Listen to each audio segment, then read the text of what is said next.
Más de 50 veces atacó, amenazó, arrastró, golpeó, aporreó y violó. Aún así, dejó a sus víctimas con vida para que dieran sus declaraciones a la policía durante mucho tiempo. Desde 1975 hasta 1986, el Golden State Killer asesinó brutalmente a más de una docena de personas, aunque el número podría ser mayor.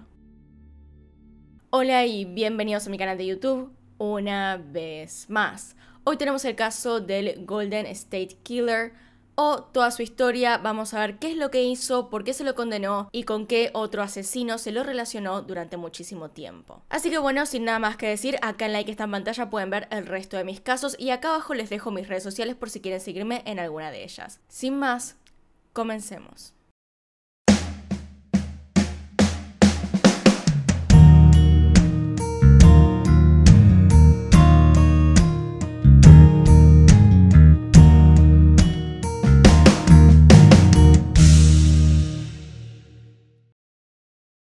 Él es Joseph James DeAngelo Jr., quien desde el 2013 es conocido como el Golden State Killer.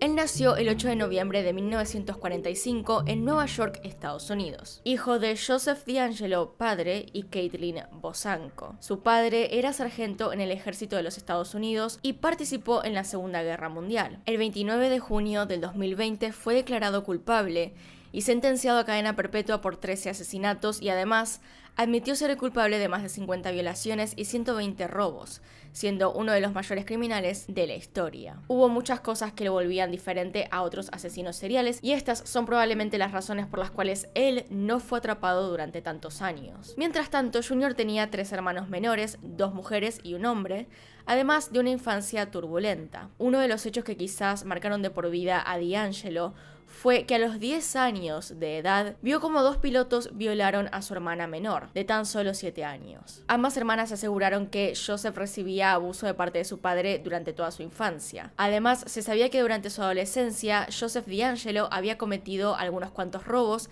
y también había matado animales. Pasó el tiempo y DeAngelo se graduó de la secundaria sin mayores problemas.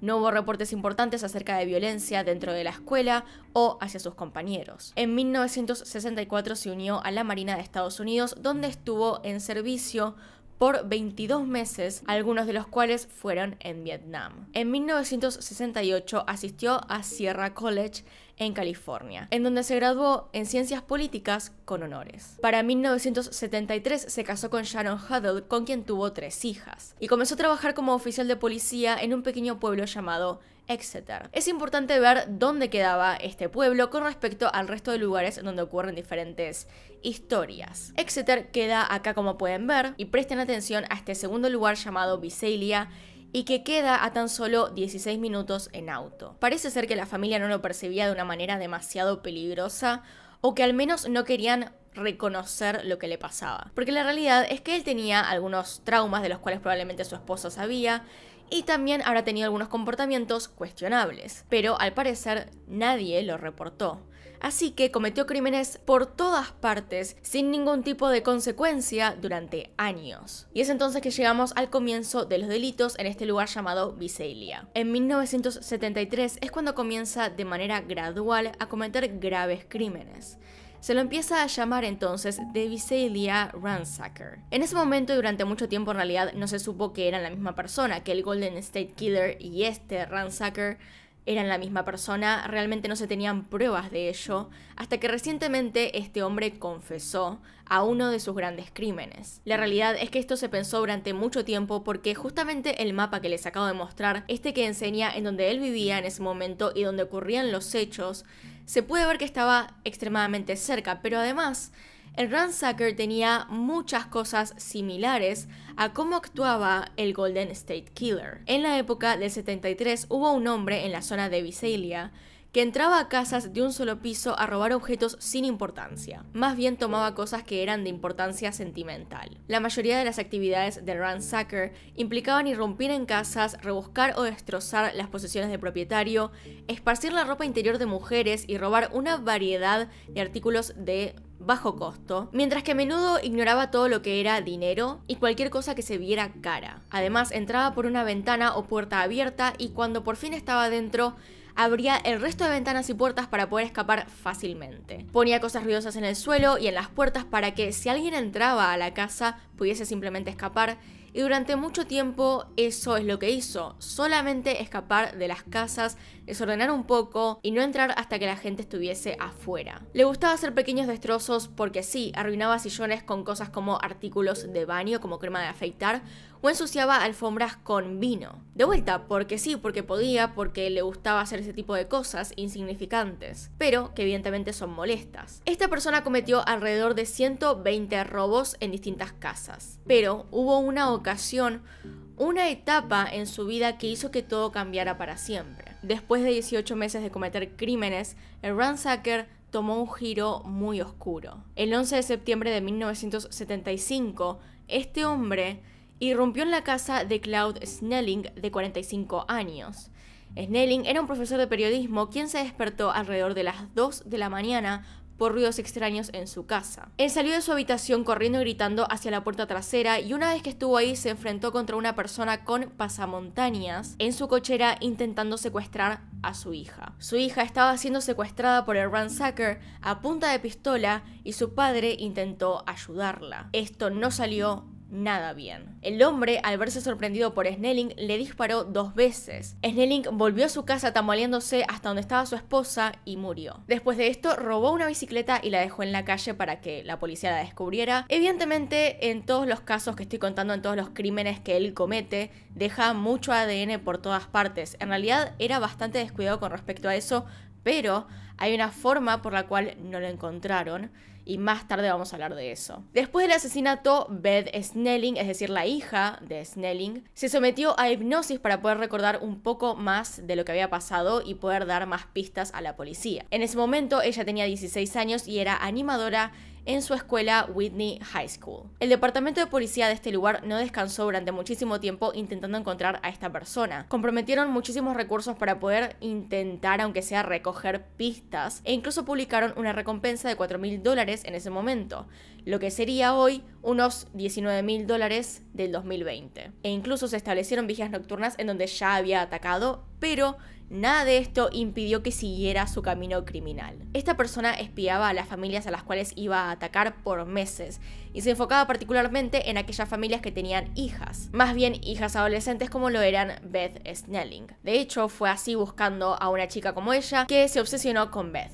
Siguió con los robos como si no hubiese pasado nada, realmente parecía que le gustaban los desafíos y la policía no lo podía encontrar. Con la intensidad aumentada siguió entrando a distintas casas incluso cuando las familias estaban dentro, cosa que ya rompía con su modus operandi normal. De hecho, casi lo atrapan por esto porque en un momento dejó una huella de zapato debajo de una ventana dentro de una de las casas que ya había visitado previamente. Esta huella de zapato fue vista por el dueño de la casa, quien avisó a la policía lo que estaba pasando. Y es entonces que ocurre el final del ransacker. Alrededor de las 8:30 p.m. del 12 de diciembre de 1975, un hombre enmascarado ingresó al patio de la casa de esta persona. Para ese momento la policía ya estaba cerca y había un detective en particular que estaba encargado de ver la casa. Él era William McGowan. Estaba vigilando desde el garage cuando el ransacker intentó entrar a la casa. Él lo vio justo cuando estaba entrando, lo intentó detener y esta persona se sacó la máscara, gritó y fingió rendirse frente al detective cuando este estaba lanzando un disparo de advertencia. Pero de un momento a otro intentó huir como siempre lo hacía, es decir, saltando una cerca, y mientras está saltando saca un revólver con su mano izquierda y le dispara a la cara al detective. Lo que logró realmente fue romper su linterna cerca de la cara, lo cual no produjo demasiado daño, pero aún así intentó lastimarlo. De esta manera produjo una buena distracción, por lo cual los otros agentes de policía se acercaron a ayudar al detective y dejaron ir a este hombre. Como dije antes, durante mucho tiempo no se sabía quién era esta persona, no se tenía en cuenta que podía ser el Golden State Killer porque no quedaban cerca. Sin embargo, después de descubrir que D'Angelo era el otro asesino, se dieron cuenta de que su casa quedaba muy cerca de donde ocurrían estos otros crímenes. Y es entonces que en el 2018, después de juzgarlo, se lo encontró culpable de la muerte de Claude Snelling. Y se lo condenó por ello después de que él mismo, D'Angelo mismo, confesara y se confirmara que era justamente el ransacker. Además, entre las cosas que se descubrieron después, se supo que su hermana vivía en ese lugar, por lo tanto había una conexión y él conocía la zona. Pero en esa época se siguió buscando a este asesino como únicamente de este lugar, quedándose por mucho tiempo con la duda de si los dos criminales eran simplemente parecidos porque sí, o si tenían alguna conexión más profunda. Finalmente, en 1976, D'Angelo se muda a este lugar, Auburn, y sigue trabajando como oficial de policía. Durante este periodo comienzan a suceder algunos cuantos casos de intrusión a casas por parte de un hombre que violaba y robaba todo lo que podía. Todos estos casos, por el modus operandi y posterior investigación, fueron atribuidas al East Area Rapist, que traducido sería el violador del área este. Y esta persona no era ni más ni menos que el mismísimo D'Angelo. El modus operandi era básicamente lo mismo en la mayoría de las cosas con el asesino previo. Gracias a su trabajo podía marcar las zonas y casas en las cuales asaltaría. Llamaba con antelación a las casas para saber sus horarios de rutina y a veces incluso entraba antes a la casa para preparar todo. Es decir, destrabar puertas, ventanas, averiguar si tenían armas, cualquier cosa que pudiera ayudarlo a cometer sus crímenes de manera más cómoda. Luego por la noche ingresaba a las casas mientras todos dormían, despertaba a las personas poco a poco apuntándolas con una linterna directamente a la cara para que no lo pudieran ver ni reconocer, y les apuntaba con un arma. Luego maniataba a todas las personas y violaba a la mujer varias veces. Sin importarle si estaba enfrente de su familia completa, de sus hijos o simplemente de su esposo, él lo hacía de todas maneras. Luego procedía a robar objetos de valor, pero esta vez pequeños, es decir, cosas que pudiera llevar encima sin ningún problema, y entonces huía. Aunque también había casos en los cuales se quedaba hasta la mañana esperando dentro de la casa, es decir, se hacía el desayuno o el almuerzo estando ahí dentro con la familia toda atada. Varios testigos que sobrevivieron a los ataques describen cómo él cambiaba la voz para que no se lo reconociera, y además gritaba algunas cosas un tanto perturbadoras durante las violaciones, como por ejemplo: mami, por favor, ayúdame, lo siento, mamá, no quiero hacer esto, mamá, te odio, te odio, te odio, Bonnie. También podía cambiar el nombre de Bonnie por Connie, y ambos nombres tienen diferentes historias del por qué podría estar nombrándolas. Bonnie era el nombre de una mujer que se iba a casar con D'Angelo, estaban comprometidos hasta que ella lo dejó y se casó con otro hombre. Connie era la hermana de D'Angelo, quien había sido violada a sus 7 años. Durante el periodo entre 1976 y 1979 se estima que D'Angelo cometió 50 violaciones, en realidad más de 50 violaciones, en el área cercana a Sacramento. D'Angelo a veces pasaba horas en las casas revisando cajones y armarios, comiendo comida de la cocina, tomando las cervezas que tenían, violando a la mujer repetidas veces o incluso haciendo nuevas amenazas a la familia. Las víctimas a veces pensaban que él se había ido para darse cuenta más tarde que seguía estando en la casa, e incluso a veces D'Angelo tenía la brillante idea de salir de la oscuridad de manera sorpresiva para poder asustar a las personas. Si bien para esta época él robaba cosas pequeñas que también tenían valor económico, seguía robando cosas de valor sentimental, es decir, como hacía en sus primeros crímenes. Ocasionalmente robaba dinero y también armas de fuego, especialmente armas de fuego. Después de robar, se alejaba sigilosamente para no dejar saber a la familia si realmente estaba fuera de la casa. Se cree que todo el tiempo escapaba a pie a través de las cercas de los vecinos, yendo de patio en patio, para no ser visto por la calle hasta que llegaba a su bicicleta o a su automóvil. Hacía uso de parques, de patios de escuelas, de arroyos y espacios abiertos en donde no se lo pudiera ver. Es decir, todo este tiempo hacía lo mismo que el ransacker, o sea, toda la operación era exactamente igual, excepto por el hecho de que había empezado a violar a la gente de manera un poco más sádica y de que estaba a punto de empezar a asesinar en lugar de simplemente intentar defenderse para huir. La realidad es que cometió muchos crímenes y se lo nombró de varias maneras. Hasta este punto era conocido como o Ransacker o el East Area Rapist. A partir de lo que les voy a contar ahora, se lo comienza a conocer como el Golden State Killer. Las primeras víctimas fatales de D'Angelo son dos personas. Ellos eran Brian y Katie Mashery. Ellos en realidad simplemente estaban paseando a su perro cuando de repente se cruzaron con esta persona. Primero se confrontaron en una pelea porque D'Angelo les quería robar. Luego del forcejeo intentaron huir, pero D'Angelo los persiguió y los asesinó con su arma. En ese momento el asesino del área este en realidad no asesinaba personas, solamente entraba en sus casas, los violaba, sacaba cosas, pero no era conocido como asesino serial. Más allá de eso, se puso este caso como uno de los suyos, ya que era en el mismo área donde esta persona atacaba. Es entonces que a partir de estos sucesos el FBI se pone a cargo del caso. En julio de 1979, DeAngelo es arrestado por hurto debido a que intentó llevarse un martillo y un repelente para perros de una tienda.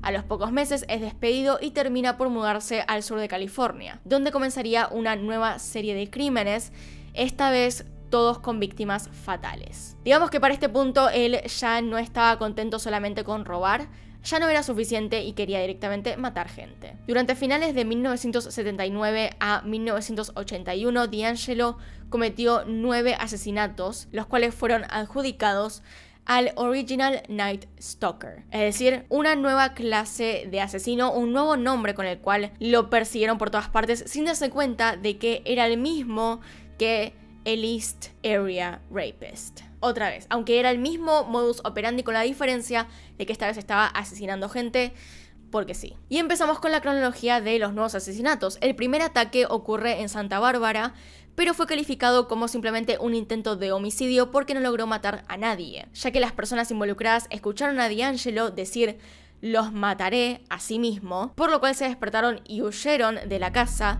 mientras DeAngelo se daba cuenta de que, como estaban gritando y corriendo por todas partes, no iba a poder hacer mucho, así que decidió irse. El primer asesinato entonces es en 1979, el 30 de diciembre. Las víctimas fueron Robert Offerman y Debra Manning. Las ataduras de Offerman cuando fue encontrado estaban desatadas, lo que indicaba que intentó defenderse contra esta persona, y además los vecinos durante la noche habían escuchado disparos. Se encontraron en la escena huellas de perro grande, lo que quería decir que este asesino había llevado a la casa a un perro, posiblemente su perro, y además durante la huida, después de matar a las personas, se pasó a la casa de al lado que estaba vacía, robó una bicicleta y se fue. El siguiente asesinato ocurre el 13 de marzo de 1980, es decir, unos meses después, y sus víctimas fueron Charlene Smith y Lyman Smith. Se utilizó un tronco de una pila de leña en el costado de la casa para golpear a las víctimas hasta matarlas. Sus muñecas y tobillos habían sido atados por una cuerda de cortina y tenía un nudo un tanto inusual y que llamó bastante la atención. Este era el nudo diamante. El mismo fue utilizado en la muñeca de Charlene y ahí se dieron cuenta de que coincidía con otros nudos en el área de Sacramento. Entonces, como no sabían qué asesino era, se le apodó por un momento el Diamond Serial Killer, es decir, el asesino serial diamante, el cual evidentemente era DeAngelo. La tercera ocasión ocurre el 19 de agosto de 1980 y las víctimas fueron Keith Harrington y Patrice Harrington. Fueron encontrados también en su casa, pero muertos a golpes. Además, Patrice había sido violada. Aunque hubo evidencia de que las muñecas y los tobillos de los Harrington estaban atados, no se encontraron ligaduras ni armas homicidas en el lugar. Los Harrington además llevaban tan solo 3 meses de casados para cuando esto ocurrió. El 6 de febrero de 1981 muere Manuela Whitham. Había sido violada y asesinada en su propia casa, y aunque el cuerpo tenía signos de estar atado antes de que lo golpearan, no se encontraron ligaduras ni tampoco armas homicidas. La víctima estaba casada, su esposo estaba hospitalizado y ella se encontraba sola en el momento del ataque. La televisión de la casa estaba en el patio, lo cual pudo haber sido una especie de intento de despistar y hacer como que había sido un robo. El 27 de julio de 1981 se encuentran a Sherry Domingo y Gregory Sánchez. Ambos habían sido atacados en la casa de Sherry, lugar donde vivía temporalmente ya que era de su familia y lo estaba rentando. El asesino entró por una ventana abierta en un baño de la casa y mató a Sánchez porque no estaba atado de manos, por lo cual se intentó defender. El asesino le disparó y después lo mató a golpes con una herramienta de jardín. Increíblemente, en todos estos casos hubo disparos y los vecinos los escucharon, pero ninguno acudió o siquiera salió a pedir ayuda. La cabeza de Sánchez fue descubierta en un armario y Cher había sido violada y golpeada hasta morir. Después de todos estos ataques se nota mucho que el modus operandi había cambiado un poco, pero que seguía siendo en esencia lo mismo. Es decir, entraba a las casas por las noches, sorprendía a sus víctimas durmiendo, las atacaba, las violaba, las mataba y se robaba cosas de valor sentimental pequeñas, después huía por el patio, era todo lo mismo. Otro dato es que solía llamar a las casas y amenazar directamente por ahí, diciendo cosas como "voy a matarte".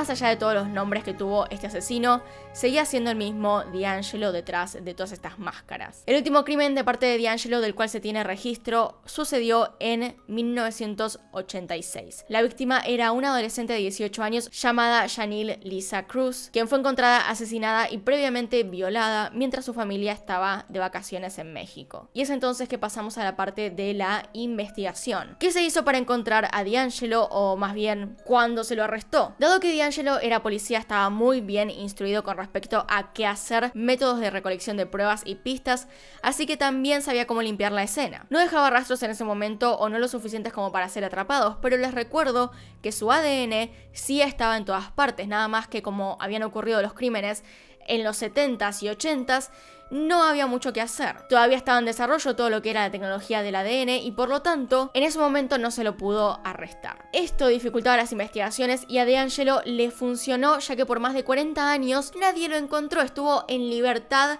totalmente impune para realizar más actos terribles, viviendo su vida como si no pasara nada. El FBI se había hecho cargo de investigar a dos asesinos supuestamente diferentes que en realidad eran DeAngelo, pero durante mucho tiempo no encontraron ninguna clase de relación entre los dos, por más de que se parecían muchísimo. Hasta que en el 2001, cuando las pruebas de ADN ya se usaban mucho más, donde ya tenían una veracidad aún más importante, pudieron comprobar que uno de los asesinatos cometidos por el original Night Stalker había sido en realidad también cometido por el otro asesino que estaban vigilando. Es decir, en el 2001 se dieron cuenta de que eran la misma persona. Y poco a poco los demás casos fueron cayendo en su lugar por el modus operandi. Por un tiempo, para referirse a esta persona, juntaron los dos nombres, pero en el 2013 por fin se lo empezó a llamar The Golden State Killer, dando a entender que todos estos asesinatos habían sido cometidos por él. Durante años se intentó buscar el perfil genético de esta persona en bases de datos. El tema es que lo intentaban hacer con criminales que ya habían dado su ADN a la policía, por lo cual no lo iban a encontrar porque él ya había dejado de cometer crímenes, o al menos de manera serial.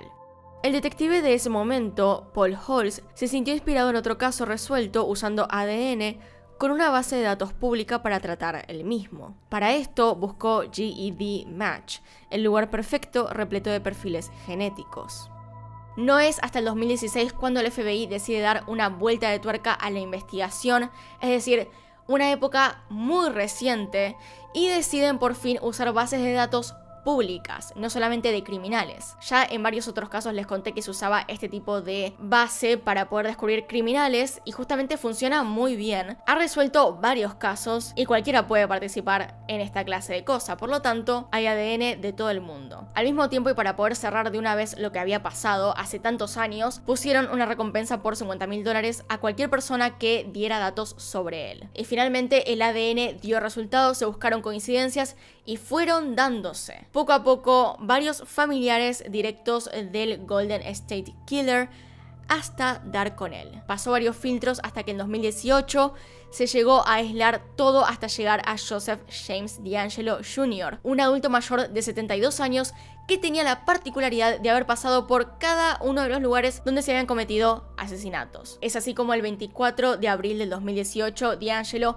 es arrestado bajo los cargos de 8 asesinatos a la espera de un juicio. En el 2020, es decir, este año, se llegó a un acuerdo con DeAngelo, el cual le sacaría la pena de muerte, pero solo se admitía a los 8 asesinatos que lo vinculaban genéticamente. Y aunque no se le podían presentar cargos por las violaciones, él de todos modos lo admitió. Según se dice, apenas fueron a arrestarlo, él directamente ya había medio confesado. Es decir, dijo algo como: sé que les arruiné la vida y debo pagar. Aún así, durante un pequeño lapso de tiempo intentó justificarse diciendo que había una personita en su cabeza llamada Sherry que lo obligaba a cometer los crímenes y que cuando pudo controlarlo dejó de cometer esos crímenes y vivió una vida plena y feliz, más allá de ser culpable de tantas muertes, porque también digamos que más allá de si tenés algo en la cabeza que te está diciendo que mates a todo el mundo alrededor tuyo, igualmente no creo que una vez que te deshagas de él vivas feliz para siempre. I've listened to all your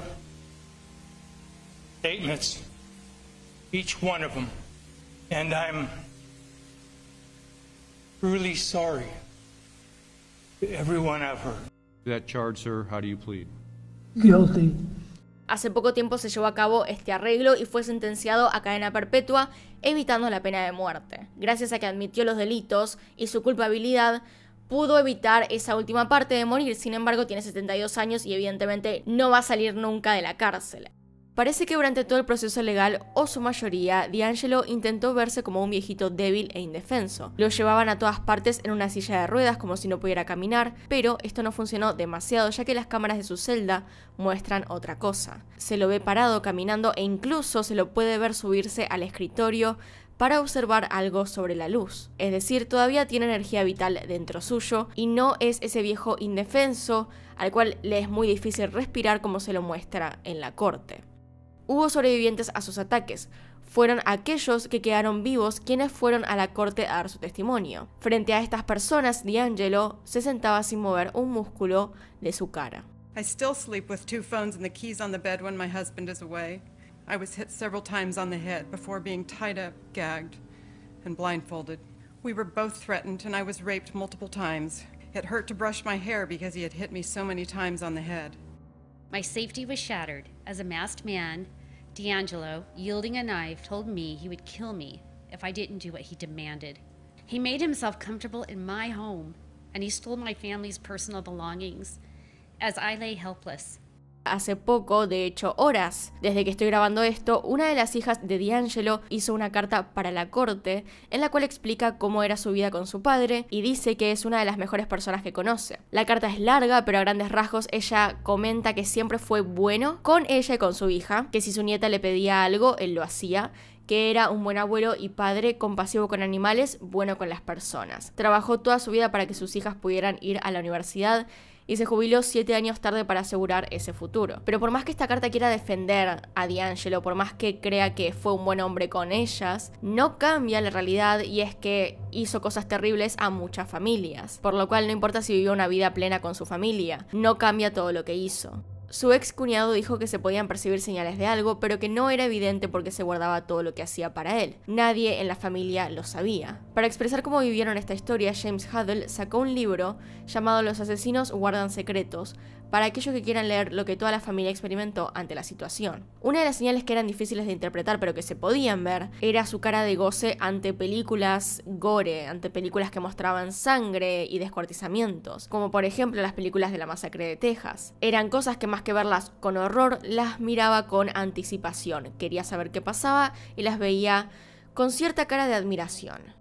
En cuanto a la esposa de D'Angelo, ella estuvo separada de él durante 20 años, y es ahora en el 2020 que el divorcio se volvió por fin oficial. Habló también la mujer que estuvo a punto de ser la esposa de D'Angelo. Más bien le pidió a una amiga que leyera la carta que había hecho para decirle que no se casaría con él, aunque le estuviese apuntando con una pistola. Así que, bueno, podemos decir que se resolvió el caso. Así que acá se termina el video, acá están mis Patreons y los miembros del canal. Gracias a todos ustedes por apoyarme a través de esas plataformas. Si quieren saber más, hay un link abajo en la descripción. Así que acá tienen un video nuevo, acá tienen un video recomendado, se pueden suscribir haciendo clic en mi cara. Y nos vemos en otro video. Adiós.